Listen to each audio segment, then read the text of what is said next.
গণ অভ্যুত্থানে দ্রোহযাত্রার রক্তাক্ত অধ্যায়ের সাক্ষী এই পা।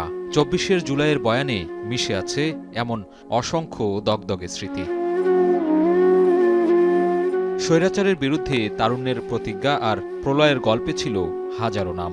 তাদেরই একজন স্কুল পড়ুয়া আল আমিন। উত্তাল জুলাইয়ে এই দুই পায়ে ভর করে প্রতিবাদ আর মিছিলে সামিল হয়েছিলেন। কিন্তু কে জানত রক্তাক্ত সেই জুলাই কেড়ে নেবে তার একটি পা।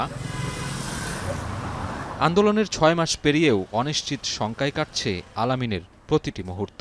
অগ্রাধিকার বিবেচনায় পাননি জুলাই শহীদ স্মৃতি ফাউন্ডেশনের সহায়তা। হটলাইন নাম্বারে ফোন করেও মেলেনি সমাধান।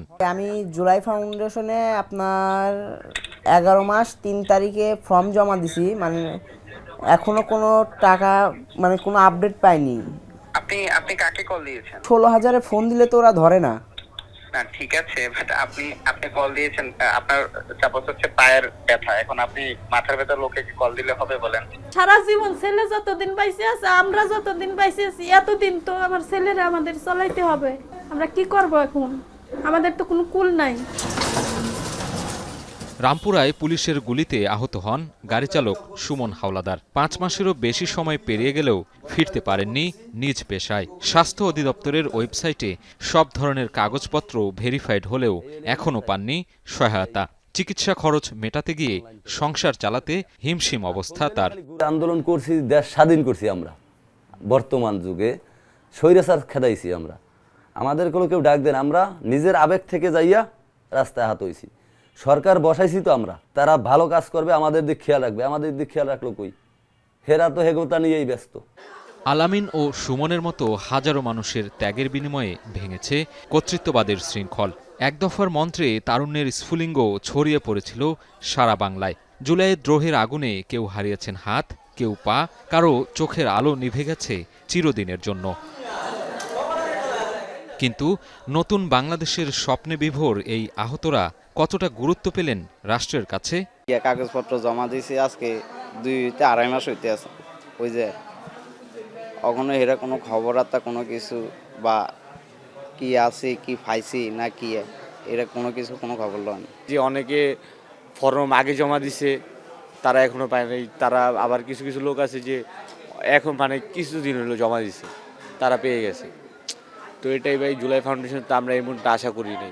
এখনও দুঃসহ যন্ত্রণাকে সঙ্গী করে দিন কাটছে হাসপাতালের বিছানায়। এমনকি রাজপথে নেমেও কারো কারো ভাগ্যে মেলেনি সহায়তা। নিষ্ফলে চাহনিতে হয়তো একটাই প্রশ্ন, তবে কি এই ত্যাগের মূল্যায়ন হবে না? সংসার চালাতে পারতেছে না, 7 মাসে ঘর ভাড়া দিতে পারতেছে না, বাচ্চা কাচ্চা নিয়ে অনেক কষ্টে আছে, অনেক সমস্যায় আছে।